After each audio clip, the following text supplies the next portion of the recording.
Naihati station থেকে নেমে এই ধারে সোজা গেলে বড় মাকে আমরা দর্শন করতে পারবো, কিন্তু এখন এখানে নো এন্ট্রি করেছে। তো আমরা এবার অন্য রাস্তা দিয়ে যাব। এখন তো আমরা বিকল্প রাস্তা দিয়ে এখন যাওয়া হচ্ছে। তো এখানেও ভিড়টা বেশ ভালোই রয়েছে। এদিকেও দেখো অনেক পুলিশ রয়েছে, সহজেই ঢুকতে দেওয়া যাবে না এদিকে।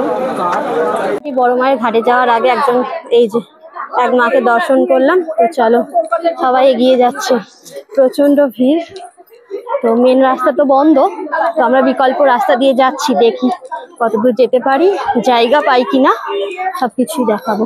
এই যে এখানেও একটা পুজো হয়েছে, সিনারি হয়েছিল, এই যে ভূতের সিন করেছে, বুঝতেই পারছো।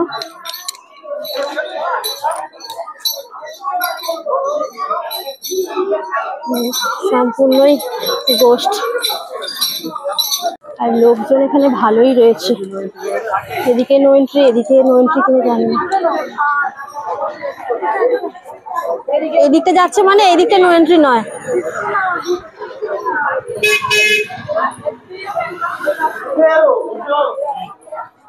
তোমরা ভিডিও দেখে বুঝতে পারছো না কিসের ভিডিও, কিন্তু থাম্বনেল দেখে বুঝতে পেরেছো কিসের ভিডিও। যাই হোক, আজ হবে বড়মার নিরঞ্জন, তাই আমরা এসেছি সবাই দেখব বলে। কিন্তু সব রাস্তায় নো এন্ট্রি। এখানে একটা রাস্তা ছিল, এই রাস্তা দিয়ে যাওয়া হতো, কিন্তু এখানেও এসে দেখছি নো এন্ট্রি। একদম পুলিশ আটকে দিয়েছে, যেতেই দিচ্ছে না।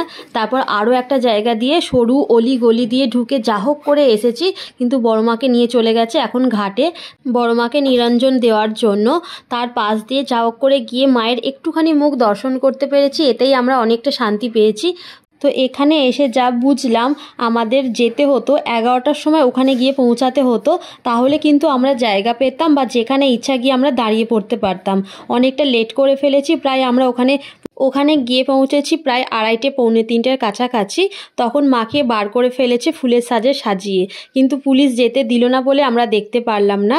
আমরা তারপরে অনেকটা রাস্তা ঘুরে ঘুরে গিয়ে মায়ের মুখটা একটু দর্শন করতে পেরেছি। তো সামনের বছর যদি কপালে থাকে, ভাগ্যে থাকে, অবশ্যই তোমাদের সঙ্গে শেয়ার করবা, তোমরাও আসতে পারো। সকাল সকাল এলে কিন্তু তোমরা অবশ্যই দেখতে পাবে।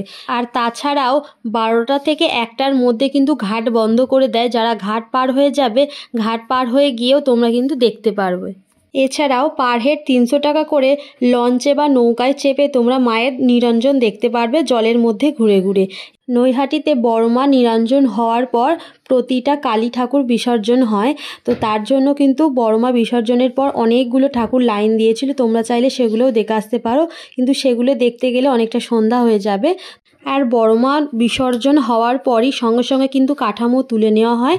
তার জন্য আমরা একটু দাঁড়িয়ে দেখছিলাম যে কাঠামোটা কখন তোলা হবে। এই দেখো, ফাইনালি কিন্তু সবাই মিলে কাঠামো আবার তুলে ফেললো। এটাকে আবার গুছিয়ে রেখে দেবে পরের বছরের জন্য। তো এরপর কিন্তু অনেকগুলো মা লাইন দিয়ে দাঁড়িয়ে রয়েছে।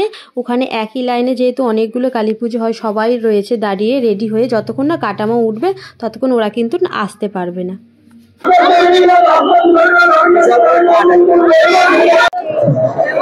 এটা কোন মা? এই যে আর একটা মা বেরোচ্ছে।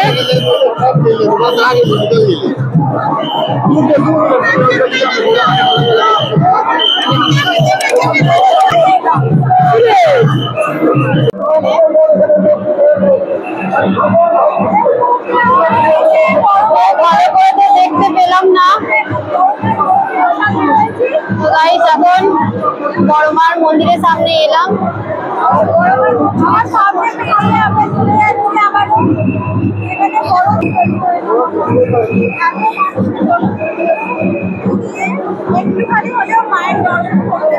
অনেক যুদ্ধের পর মায়ের অল্প একটু দর্শন করতে পেরেছি, তাতেই খুশি, তাতেই শান্তি।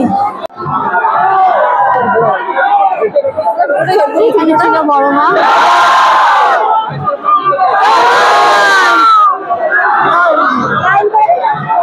পর যাবে গাঁজা মা, তারপর ছোট মা, আর তারপর যাবে এখানে